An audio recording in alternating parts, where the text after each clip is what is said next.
আজকে আমরা আরেকটা নতুন ধরনের ডাটা স্ট্রাকচার শিখবো এবং এই ডাটা স্ট্রাকচারটা বেশ ইন্টারেস্টিং। আমরা যদি দেখি, আমরা already different types of data structure শিখে ফেলেছি, তাই না? আমরা প্রথমে দেখেছি অ্যারে, এরপরে দেখেছি লিঙ্ক লিস্ট, এরপরে দেখেছি স্ট্যাক, এরপরে দেখেছি কি, এরপরে দেখেছি হ্যাশ টেবিল, এরপরে দেখেছি হচ্ছে ট্রি। ওকে, এখন এখানে আমরা যদি সব ডাটা স্ট্রাকচার এখানে চিন্তা করি, যেখানে আসলে এলিমেন্ট গুলো একটা নির্দিষ্ট প্যাটার্ন মেনটেন করে স্টোর করবে। ওকে, এগুলো আমরা আমাদের রিয়েল লাইফে অনেক ক্ষেত্রেই দেখি যে যেখানে এলিমেন্ট গুলো কোনো প্যাটার্ন মেনটেন করে না, কিন্তু আবার এলিমেন্ট গুলোর মধ্যে কিছু ইন্টার কানেকশনস থাকে, এক্সিস্ট করে। ওকে, তো এই ধরনের ডাটা স্ট্রাকচার, কি বলে, এই ধরনের সিচুয়েশন গুলোকে আমরা কিভাবে একটা ডাটা স্ট্রাকচারের মাধ্যমে স্টোর করে রাখতে পারি বা ডাটা স্ট্রাকচারের মাধ্যমে করতে পারি, সেজন্য আমরা ইউজ করি হচ্ছে গ্রাফ। ওকে, দেখি আমরা যদি একটা এক্সাম্পল দেখি, যেমন দেখি আমরা যদি সোশ্যাল মিডিয়ার কথাই বলি, যে আমরা যদি ফেসবুকের কথাই বলি, লেটস সে ফেসবুকে একজন অ্যাকাউন্ট ইউজার বা অ্যাকাউন্ট হোল্ডার এ, এর সঙ্গে মিউচুয়াল ফ্রেন্ড আছে হয়তো বি। ওকে, তাহলে এর সঙ্গে বি এর একটা কানেকশন আছে। এরপরে হয়তো বি এর সঙ্গে মিউচুয়াল ফ্রেন্ড হিসেবে আছে সি, সি এর সঙ্গে হয়তো মিউচুয়াল ফ্রেন্ড হিসেবে আছে ডি। আবার হয়তো দেখা গেল যে বি, বি এর সঙ্গেও মিউচুয়াল ফ্রেন্ড হিসেবে আছে। ওকে, এরকম আরো কয়েকজন অ্যাকাউন্ট ইউজার হতে পারে, লেটস সে ই একজন অ্যাকাউন্ট ইউজার, এফ আরেকজন অ্যাকাউন্ট ইউজার। ওকে, ই এর সঙ্গে মিউচুয়াল ফ্রেন্ড হিসেবে আছে বি এবং এ, আবার এ এর সঙ্গে মিউচুয়াল ফ্রেন্ড হিসেবে আছে হচ্ছে, এর সঙ্গে মিউচুয়াল ফ্রেন্ড হিসেবে আছে হচ্ছে এফ, আবার এফ এর সঙ্গে মিউচুয়াল ফ্রেন্ড হিসেবে আছে হচ্ছে। তাহলে এই যে এখানে দেখেন, আমরা প্রত্যেকটা অ্যাকাউন্ট ইউজার আরেক মাল্টিপল অ্যাকাউন্ট ইউজারের সঙ্গে মিউচুয়াল ফ্রেন্ড হিসেবে আছে।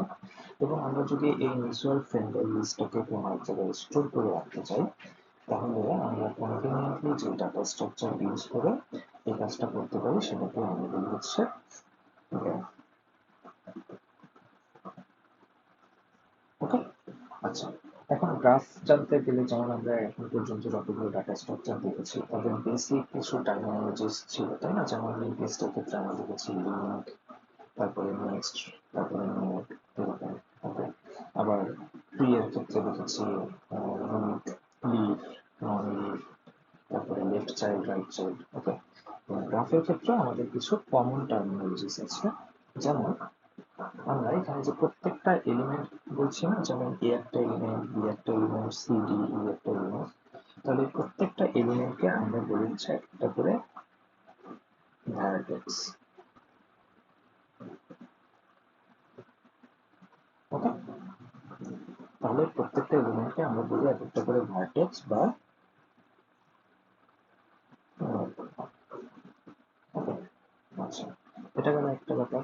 এরপরে আমরা এই যে কানেকশন গুলো যে দিচ্ছি, যেমন এ এর সঙ্গে বি এর একটা কানেকশন, বি এর সঙ্গে সি এর একটা কানেকশন, বা এ এর সঙ্গে ই এর একটা কানেকশন, এই কানেকশন গুলোকে আমরা গ্রাফের ভাষায় বলি হচ্ছে এজ।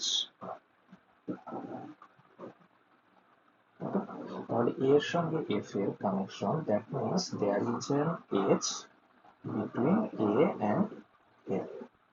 ক্লিয়ার? ওকে, এরপরে আমরা যে জিনিসটা দেখবো সেটা হচ্ছে ডিগ্রি।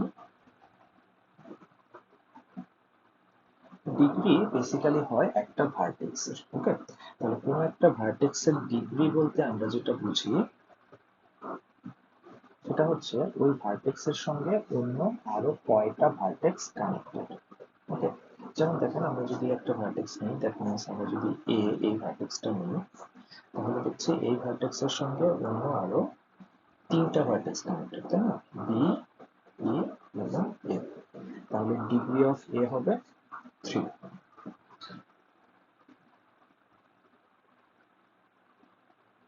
ওকে, এরপরে যদি আরেকটা নিই, লেটস সে এফ, এফ এর সঙ্গে আমরা দেখতে পাচ্ছি দুইটা ভার্টেক্স কানেক্টেড, এ এবং ডি। তাহলে বি অফ এ হবে ওকে, বুঝতে পেরেছেন? আচ্ছা, এরপরে হচ্ছে পাথ। ওকে, পাথের ব্যাপারটা আপনারা আরো ডিটেলসে আসলে নেক্সট কোর্সটাতে 2.1 এ শিখবেন।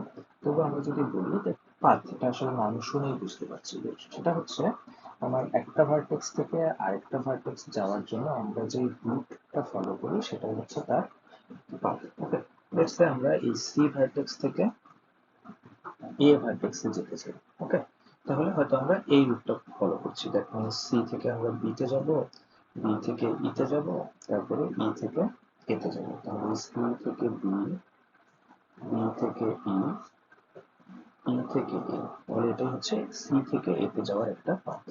আবার কেউ হয়তো এই পাথটা যেতে পারে, সি থেকে বিতে গেল, তারপরে বি থেকে এতে গেল। তাহলে সি থেকে বি, বি থেকে এ, তাহলে এটা হচ্ছে একটা সি থেকে এতে যাওয়ার পাথ। তাহলে এই বেসিক টার্মিনোলজি গুলো জানলে আমরা আসলে একটা গ্রাফ সম্পর্কে বিস্তারিত শিখতে পারবো।